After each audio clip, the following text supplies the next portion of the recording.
Brian, what's on your radar? So inflation numbers came out yesterday, and they're rattling Washington because Washington loves to be rattled by inflation numbers. It gives them an excuse to say, hey, we've done too much for too many people. They have too much money, so it's time to tighten our belts. And by our belts, they mean your belts. And what they really want to do is cut spending and drive up interest rates so the unemployment rate goes up. When that happens, then workers stop demanding better wages and better working conditions, and voila, no more labor shortage. Under their version of capitalism, less is more. Less for you is more for them. But what if the inflation we're seeing doesn't have anything to do with interest rates or the federal deficit? What if it's being driven for political gain by a murderous maniac who happens to have wormed his way into power in Saudi Arabia?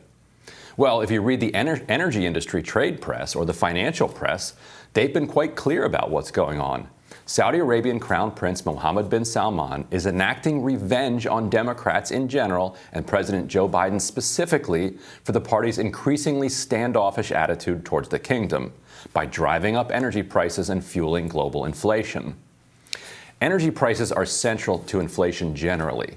Not only do oil prices do the obvious, which is drive up the cost of gas at the pump or the cost of heating your home, oil prices control everything else. Basically, every business has to pay an energy bill. For food, transportation, and manufacturing, energy costs are a huge part of the price you pay. So if energy prices go up, all prices go up. Biden himself, at an October town hall hosted by CNN, said the quiet part out loud. Gas prices relate to a foreign policy initiative that is about something that goes beyond the cost of gas. And we're about $3.30 a gallon most places now, when it's up from, was down in the single digits, a dollar plus. And that's because of the supply being withheld by OPEC. And so there's a lot of negotiation that is,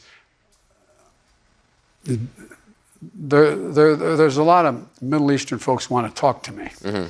I'm not sure I'm going to talk to them, but the point is, it's about gas production. There's things we can do in the meantime, though. There's a possibility to be able to bring it down. Depends on a little bit on Saudi Arabia and a few other things that are in the offing.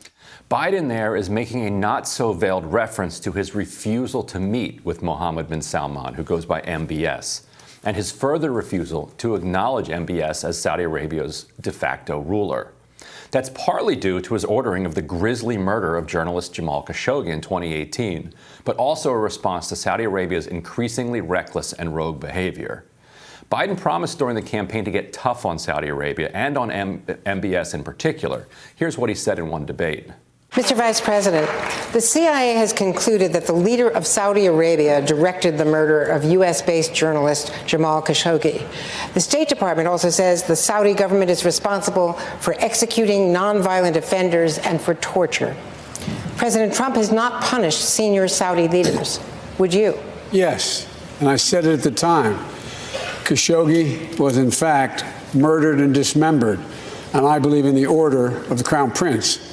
And I would make it very clear, we were not going to, in fact, sell more weapons to them. We were going to, in fact, make them pay the price and make them, in fact, the pariah that they are. There's very little social redeeming value in the present government in Saudi Arabia. And I would also, as pointed out, I would end the subsidies that we have, end the sale of material to the Saudis, who they're going in and murdering children and they're murdering innocent people. And so they have to be held accountable. Then in his first foreign policy address, Biden said this about Saudi Arabia and the UAE's war in Yemen, which he referenced at the very end there. This war has to end. And to underscore our commitment, we are ending all American support for offensive operations in the war in Yemen, including relevant arms sales. Now, there's a lot of wiggle room in what's, quote, offensive and what's defensive, and the war has continued apace.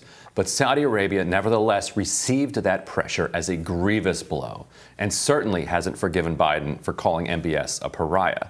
To this day, Biden refuses to speak to him.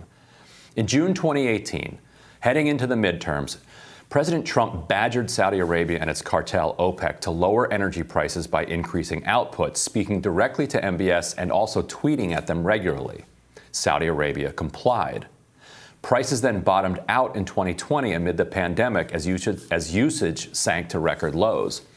Prices surged again once the pandemic waned and the economy reopened, and Biden in August 2021 requested OPEC again increase output. This time, MBS refused, angry at having yet to be granted an audience with Biden and contemptuous of the U.S. pullback from the war in Iran. Ali Shahabi, a Saudi national who is considered to be something of a voice for MBS in Washington, made it clear in October, tweeting, quote, Biden has the phone number of who he will have to call if he wants any favors. Trita Parsi, executive vice president at the Quincy Institute and a critic of Saudi Arabia, told me that the move by MBS is aimed at boosting Republicans, who the Crown Prince sees as a more reliable ally. As I see it, he said, it is part of a broader Saudi strategy to favor the GOP as MBS calculates that a Republican president will reinvest in the idea of dominating the Middle East militarily, which makes the relationship with Saudi Arabia critical once more, Parsi said. Regional political realignments have indeed led many key Mideast leaders to favor Republican leadership in the U.S. Former President Barack Obama's pursuit of the Iran nuclear deal in the face of opposition from Saudi, the UAE, and Israel tightened an alliance between the three nations. Trump broke with tradition by choosing Riyadh for his first foreign visit and soon announced a record arms sale to the kingdom. Later in 2018, after Khashoggi was dismembered in a Turkish consulate, Trump cast doubt on MBS's involvement, saying, quote, maybe he did, maybe he didn't. After his own CIA director briefed Congress on MBS's culpability, Trump reportedly boasted about his efforts to protect MBS, saying, quote, I saved his ass. The politics of oil, the economy, and foreign policy played out this week as the Biden administration moved ahead with a major arms sale to Saudi Arabia for its war in Yemen, while taking heat from a leading Saudi critic, Representative Ilhan Omar. The arms sale underscores Biden's Saudi dilemma, as MBS doesn't just want the arms. He wants a thank you, and he doesn't want to hear a word of dissent from any Democrat. MBS's refusal to bail Biden out by opening the spigot is calculated, said John Hoffman, a regional analyst who recently penned a critical article on the UAE and Mohammed bin Zayed in Foreign Policy magazine. He goes by MBZ. Quote, they definitely know what they're doing, and those who play innocent and act like this is not a coordinated strategy are either just ignorant or in the pockets of MBS or MBZ, Hoffman told me. The Saudi intervention in U.S. politics on behalf of the GOP could have profound implications for clean energy policies, as Democrats increasingly have powerful incentives to move away from an oil-based economy that can be puppeteered by political adversaries. Republicans, meanwhile, have a steady grip on a lever, oil prices, that can easily move approval ratings or congressional generic ballots up or down at will. All it takes is looking the other way. Yeah, some disturbing stuff there. and I don't even know what you do with it in the short term. I think in the long term, it shows that the idea of the petrodollar and of the U.S. Linking its economy to fossil fuels long term maybe only worked when it was a bipartisan alliance, and now that it's become partisan, kind of changes the calculation. Yeah, in terms of the the issues with Saudi Arabia, it's interesting, I think, to note that a lot of people on the the very progressive left, or Ilhan Omar type people, and also on the sort of libertarian right, the kind of Rand Paul wing, are very skeptical of this kind of fealty, this deference to a murderous regime, as you noted, and it was frustrating that Trump, who at times, the best case you could make for him was for the kind of foreign policy libertarian side, that he was, talking about chartering a different course, but then on that issue, it was more of the same. Right. All he did is he took what had been the kind of de facto American policy and just turned the subtext into text, and was just completely open. You remember when MBS came to the Oval Office, Trump had all of these cutouts of pictures of weapons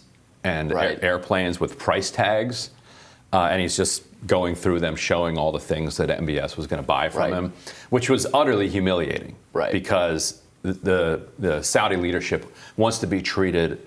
They don't want to be treated as a blank check. Right. that just funds Northern Virginia for the U.S. They want to be treated as equal partners. Right. It's the like if you have like a super rich friend, they don't want to feel like you're just friends with them because they're super rich. And the refreshing part about Trump's foreign policy approach is that he would say the quiet part out loud. So at least we get to understand. When he said, I think it was an interview with Bill O'Reilly, and O'Reilly asked him about, well, Putin's a killer. And he said that this is the most clear-eyed thing he has ever said. He said, oh, a lot of killers, Bill. You think we're so innocent? Which is true, but he was also endorsing that. Right. You're supposed to say, we have also done horrible things and other people have done horrible things, and that's wrong. And that should not be the case. Right. So he didn't agree with that part of it. But unlike other presidents, other administrations that had some, pretend holier than thou, more noble are the horrible things we're doing and that our allies are doing, they're necessary and important, or they're not even horrible.